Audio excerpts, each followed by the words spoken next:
Alright, yo, we're back. What's poppin'? We're in the world of Destiny. And I might have showed you a little preview of this, but we're doing the Malfeasance Strike quest. And I wanna let you know, this shit is not a joke, dude. Alright, so this is what I would recommend to make this quest a lot easier. First things first, it's 100% the wrist runner. Any void heavy, avoid subclass, and so the most important thing that you need for this next part is to make sure that you kill the Centurion boss at the end. Once you kill the boss and all the ads are gone, you can 100% just skip your way up the mountain and avoid the infinitely spawning Shadow Thrall, the 2 taken ogres, and a boss knight, and a few shield acolytes are waiting at the top of the hill for you.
Once you climb the mountain, this is where the wrist runner comes in handy, or any void heavy, or any void weapon you got actually. All you need to do is shoot. There's about 2 or 3 acolytes just chilling there. You can shoot them, blast them away, scan the anomaly for however long it takes, and then you can just jump right off the cliff.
So now we're on the elevator. This is where I highly recommend use wrist runner. It's literally your best friend.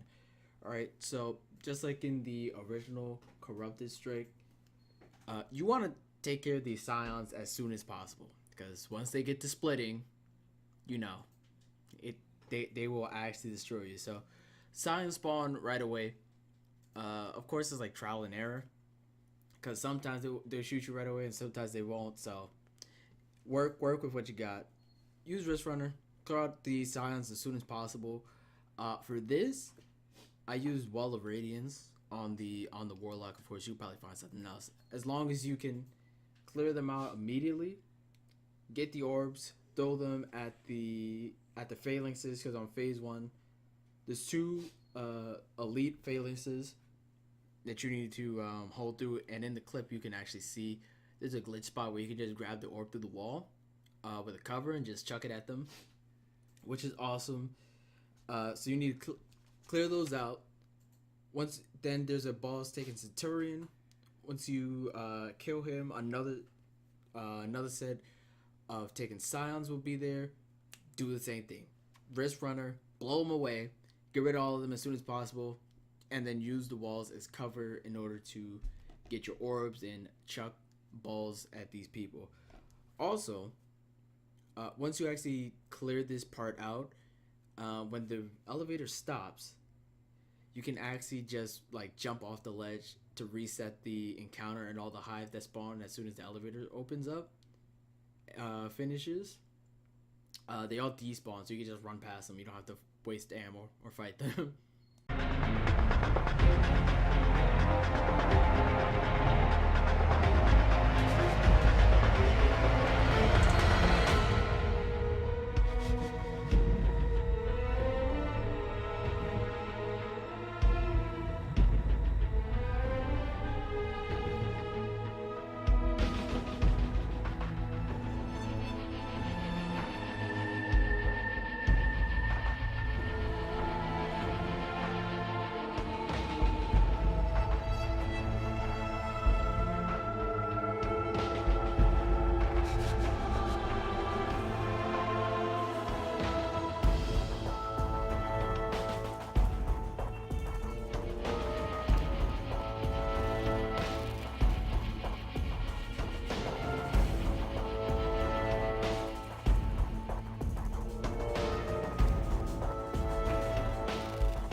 once you get to the top of the stairs, you know, as soon as you get in, it's going to be the same as the original Corrupted Strike, where you have to do the double ogre battle in both planes.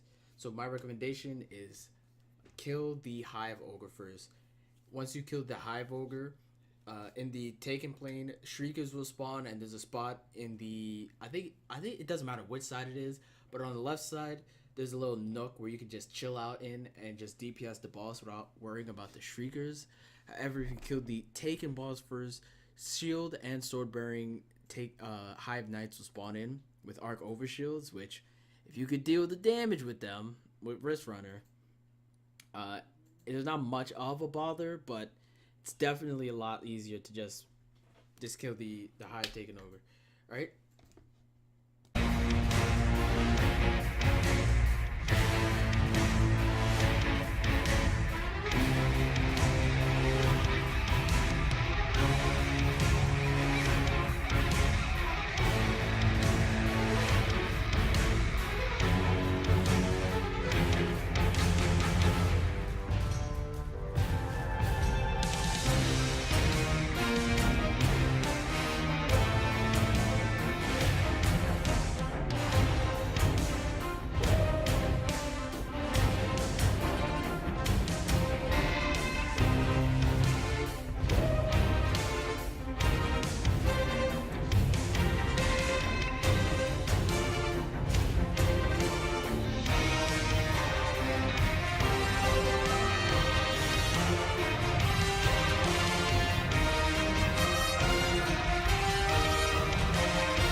so this is the final boss fight, right?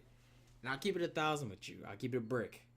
This is probably the most difficult part of the strike, and it's gonna take a lot of taking used to in order to like actually beat this. So first things first, there's gonna be 3 phases to the boss, and it's categorized by the actual boss's health bar. So in the first bar, the boss will summon Acolyte Eyes. You know, they'll shoot arc damage at you, which is why I'm saying bring the Wrist Runner, because you know, so far it's been doing great for us. So he spawns in Acolytes. He also shoots a tether at you, which if you're not careful, it can hit you through walls. So you'll see from time to time I'll be on the furthest island behind where the actual boss spawns, and they'll shoot the tether at the rock, and I'll jump up to shoot a rocket or something, and it'll tether me.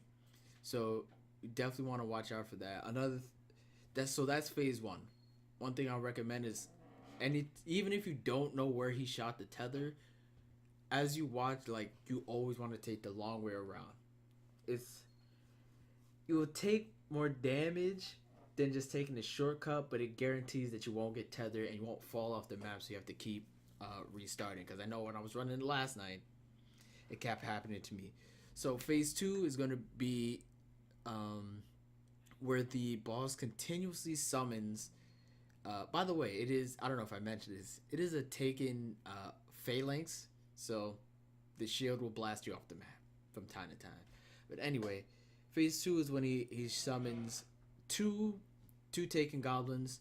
You know what they do. They make the boss immune, and they're annoying to deal with. If you want to shred them as soon as they spawn in, either on the island or with your long range weapon from the far island. So that's all that is. And then phase 3, which is arguably the hardest part. So as soon as he enters phase 3, he spawns 2 taken wizards, boss level, by the way. I think one of them spawns at the island, another one spawns behind it. This is where your void super is gonna come in handy, either tether, sentinel shield, or as you'll see in the actual fight, I use the warlock nova bomb. You want to shred them as soon as possible. Like, kill the first one, because if you don't, and they'll both come around to that back island where you're hanging out, which is probably one of the safest spots you can be at in that fight, and they will shred you. It doesn't matter how much shield or healing you got. They find you, it's over. Or if you get tethered and they find you, it's over. So you want to kill them as fast as possible. They don't respawn, so focus them down before you do any more damage to anything else.